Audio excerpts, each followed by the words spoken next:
Help me reach 1,000 subscribers. Please, like the video and share your thoughts. In the comments, your feedback helps. Make the content better. They call it a family dinner, a celebration. When I stepped inside, the table was already immaculate.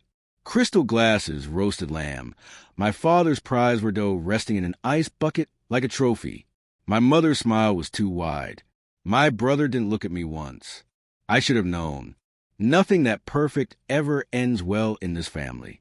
When dessert arrived, my father cleared his throat and slid a small velvet box across the table. "A gift," he said, "for being such a responsible son." His tone was sugar-coated venom. I opened it. Inside wasn't jewelry or a watch. It was a folded document. My brother's loan statement. $247,380.37. My name printed neatly on the line marked guarantor. "You'll handle it," my father said, raising his glass. "Family helps family." I stared at him. I never signed anything. He smirked. "You did. Check page 3. And there it was, my signature, flawless, forged.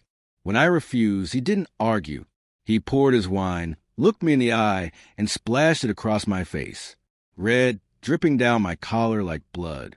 My mother stood, pointing to the door. "Get out. You've embarrassed your father enough." I left in silence. They expected me to stay gone. 30 minutes later, a black car pulled into the driveway. But first, a little context. My brother Daniel was always the golden one. Loud, charming, reckless. The kind of man who borrowed confidence from everyone in the room. I admired him once, until I realized he'd been borrowing money too. At first, it was subtle. Forgetting his card at dinner. Losing his wallet, promising to pay me back. Small lies building into something much darker. Then one afternoon, a call from the bank. They needed me to verify a loan.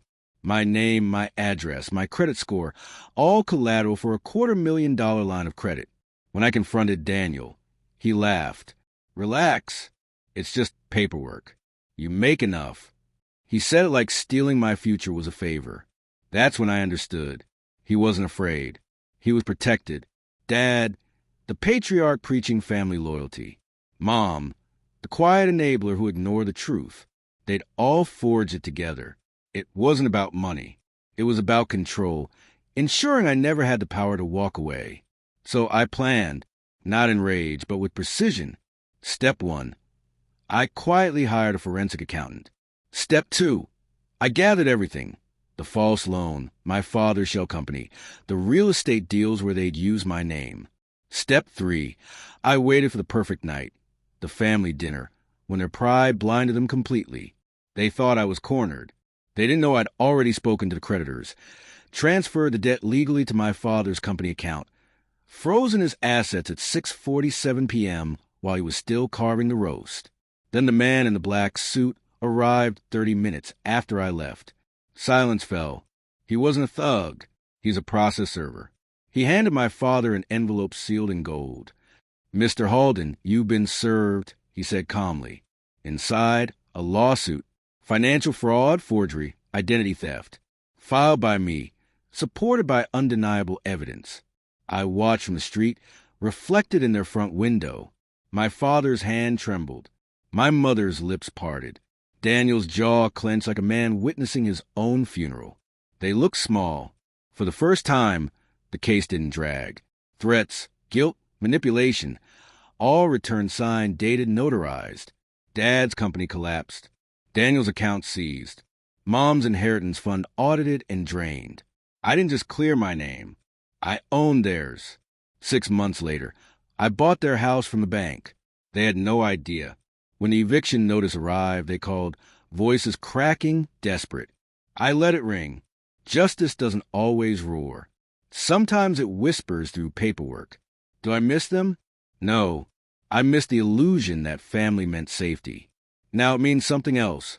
Accountability. The night before they left, I drove by one last time. Curtains gone, porch light flickering. My father stood in the yard, staring at the for sale sign, bottle in hand. For a brief moment, I saw recognition, maybe even respect. Then he turned away. I rolled down the window, just enough to say what I'd waited years to say. Cheers, Dad.